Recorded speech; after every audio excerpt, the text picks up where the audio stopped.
Bé, aprendrem a preparar una imatge per al nostre espai web. Això ho farem amb el Gim, per tant, el primer que farem serà obrir-lo, i ara mateix no té massa importància com edito jo la imatge. Importarà només la part final. Bé, doncs, la part que no té importància serà que obrirem un fitxer nou, jo personalment li dono una transparència i a partir d'aquí treballo amb el que és la imatge. Doncs, fitxer, li dic obre com a capes i obriré, doncs, dintre de l'escriptori tinc un logo, que és el personatge del Simple J, que és un llenguatge de programació basat en Java molt senzill per fer jocs, més és freeware, i prepararé la icona. Bé, ara mateix no té pas importància com jo preparo la imatge. És només la part final la que m'importarà per al tutorial.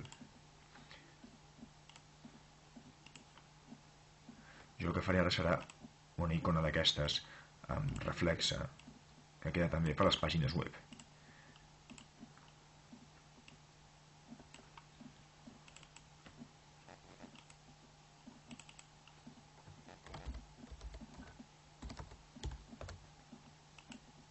I com que la meva pàgina és negra, doncs la faré de color negre.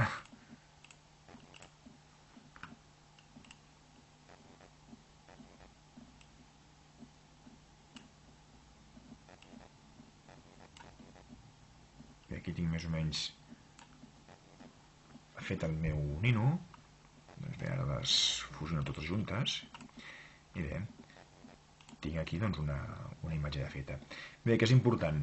Doncs quan tenim un espai web, quan carreguem una imatge, importa que la imatge ocupi el mínim possible bytes. Per què?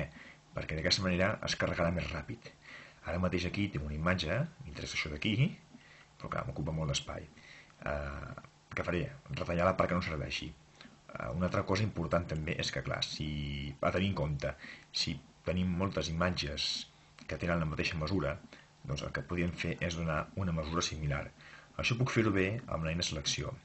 Agafo la selecció i selecciono un trosset. Després puc ajustar més o menys el que vull que sigui. A la meva pàgina tinc un frame i el que faig servir com a títol i tenen una mesura quadrada. Doncs bé, aquí tinc posició i mesura, mida, per la selecció. 119-141. Clar, és molt més alt, té 141 píxels d'alt, 119 d'ample. Per tant, el que faré serà agafar i igualar-ho, més o menys, perquè quedi, doncs el nino. Molt bé, veieu? Aquí ja tinc una imatge, més o menys, que seria això el que vull per la meva pàgina web. Sí? L'altre ho trauria. Si jo ara vinc a edita i neteja, el que faré serà borrar, en aquest cas el que tinc dintre. Si dono selecciona, inverteix, el que faré seria seleccionar-me tot això d'aquí i em neteja, m'ho borraria, però què? Se'm tornaria transparent. Tampoc m'interessa. Doncs què faré? Serà reduir la imatge. Ho escapçaré. Com ho escapço? Doncs me'n vaig a imatge i poso escapça la selecció. Quan clico, veieu, m'ha quedat la imatge ja petitona. Aquí. Li puc dir que no seleccioni res. La selecciona, no seleccioni res. I aquí ho tinc. Però molt bé. Què passa? Aquí tinc una mesura d'imatge. Encara que sigui petita, potser és massa gran per al meu espai web. A la meva pàgina web tinc una mesura de 75 píxels per 75 i aquí em fa 141 per 141. Doncs què puc fer? Doncs a imatge dic escala imatge. La cadena està donada perquè mantengui la proporció i si aquí li poso 75 per 75, doncs bé, se m'escalarà. Veieu? Aquí ja tinc la imatge com la voldré jo al meu espai web. És petitona, m'ocuparà només just el que necessito, per tant, m'ocuparà menys espai de memòria i serà més ràpida per carregar la meva pàgina web. Bé, què he de fer ara? Doncs desar-ho. Doncs bé, anomena idesa, però què passa? No tinc l'extensió. Li he de donar extensió. Bé, d'aquí hi ha unes quantes extensions, hi ha moltes, però clar, aquí no ens interessaran pas totes. Si volgués gestionar transparències, hauria de fer servir el GIF o el PNG.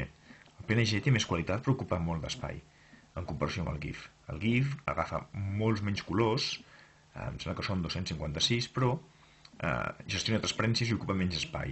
Com que no tinc transparències, faré servir el JPG. Per tant, me'n vaig al JPG i bé, li diré on vull guardar-ho. Deixaré l'escriptori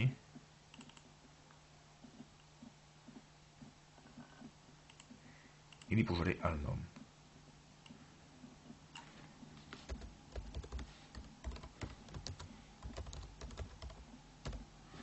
Bé, en el meu cas serà portades Simple J. Doncs bé, ho deso.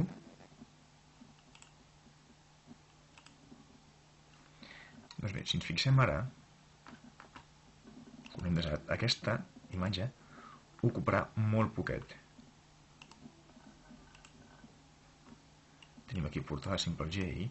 Si dic obrir, tenir informació, ocuparà molts poquets cas. 8 cas. I és idoni per poder-ho tenir un espai web. És ràpid de carregar i es veu bé. Es pot fer en blanc, es pot fer en molts colors. Doncs ja està, amb això ja hem explicat com es pot preparar una imatge per web. Recordem, el més important és fem una selecció i després escapçem la selecció i després escalem i ja està. A l'exportar ja ho he explicat, JPG o GIF per si volem que tingui transparència. I ja estarà, espero que us hagi aprofitat i que vagi molt bé. Adéu.